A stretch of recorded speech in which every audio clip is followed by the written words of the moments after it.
Old Dixie Highway, the street Stacy Myers and her family have lived on for years.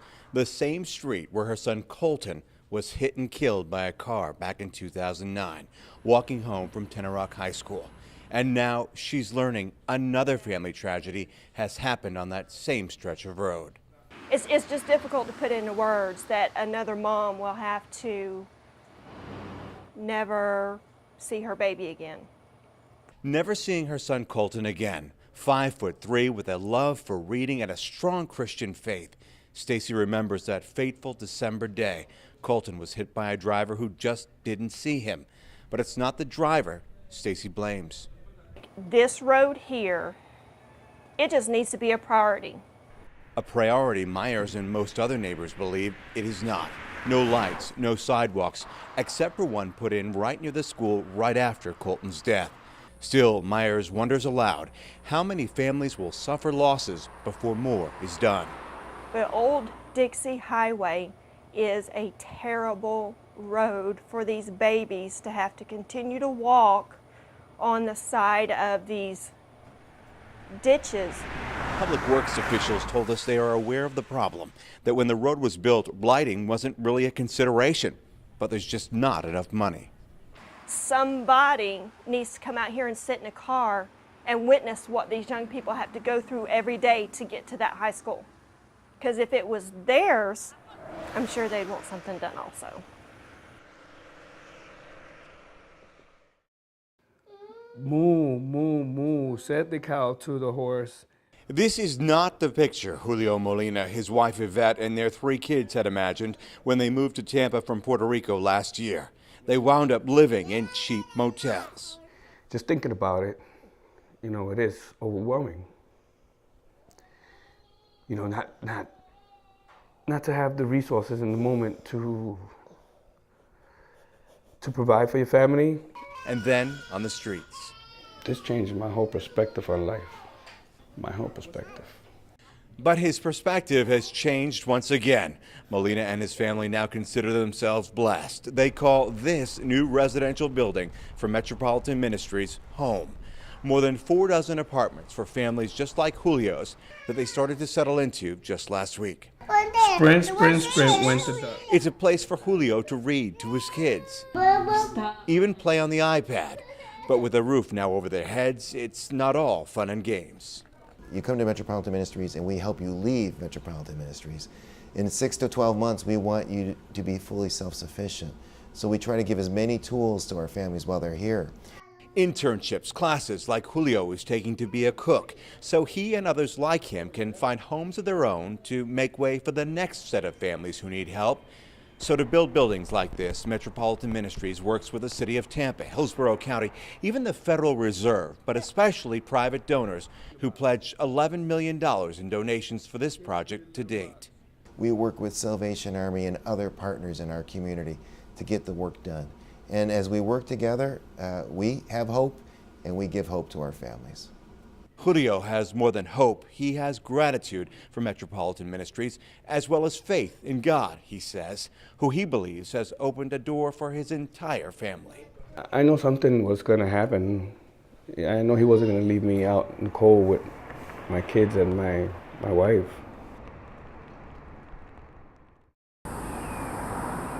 At the Calvary Chapel in Newport Richey Friday, friends and family gathered for one final farewell, a send-off to 49-year-old Dale Wildermuth, allegedly shot dead by his stepson, 20-year-old Jason Shavir, at the family's holiday home exactly 3 weeks ago. It really hurts me. It's the closest person to me. But the family says their focus is on Dale, not his alleged killer, and the legacy he leaves behind. Tony Lopez is another one of his stepsons. Dale took him in and raised him since he was just 2 years old. He stood up to the plate for something that wasn't even his. And that's what makes me love him. That's what makes me so hurt. But he's trying to remember the good times, how Dale loved anything that had to do with the outdoors, camping, fishing, even yard work. Dale spent 8 years with Donna Rice. It's a relationship she says she'll never forget. He was just the most kindest, loving person. You know, you have your roller coaster rides that you go on through life, but he was always there to pick up the pieces and say it's okay. So what happened that would lead to the murder at Dale's house on Mosaic Drive in Holiday that fateful Friday afternoon? The suspect's friend said Dale and Shavir fought often and that Dale beat his stepson.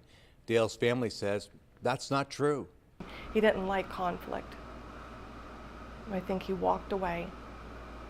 I don't want to be bitter. I don't want to say anything unkind, but nobody needs to die that way. But it is this sign at Friday's memorial service that perhaps says it all.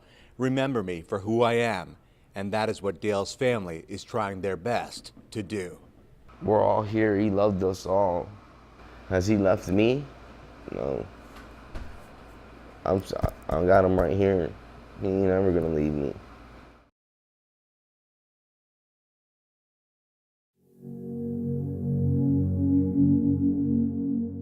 Oh, she was a mother that everybody wished they would have. She would give you the shirt off her back. If she could help somebody and to do something for somebody, she was there. She was just an awesome person. Arlene Townsend's children say that's just the kind of mother she was until she died a few years ago at the age of 69. Arlene spent her final years at the Auburndale Oaks Healthcare Center, but her care wasn't what it should have been. Arlene fell at least 17 times. The family sued and this week won an historic verdict of more than $1 billion. It's not about the money. It's about making a statement out there that we're not going to let our loved ones take this kind of abuse. Jurors said there were too many patients, not enough caregivers, improper supervision, and neglect. They were just too busy, understaffed to give her the care that she needed. Ironically, Arlene had spent most of her life as a caregiver, working at nursing homes. But when the roles were reversed, things were so bad, Arlene wanted to end it all. There were many times that my mother would just wanted to die. She didn't want to be there. She would say, die, die. The family's lawyer hopes the $1 billion settlement gets the attention of other facilities. It sends a message that these nursing homes need to clean up their act or they shouldn't put their loved ones there. It's a sad state of affairs. And Arlene's family hopes others don't have to lose loved ones the way they did. I know she's sitting on my shoulder right here and reaching out that hopefully one day, you know, all of our loved ones won't have to go what she went through.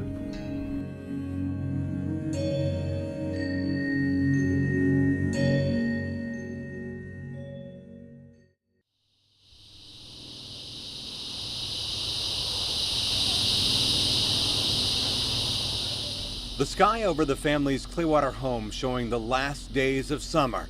Peace, serenity, tranquility fill the air. But inside, a mother conflicted.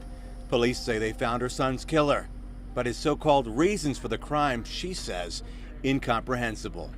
It was my worst fear, that no one would pay for what they did, and we would never have answers. That's what I was the most worried about. Now we get to deal with a whole new group of emotions because now we find out that he was killed for nothing because somebody felt like they just wanted to do it. That's a lot to swallow.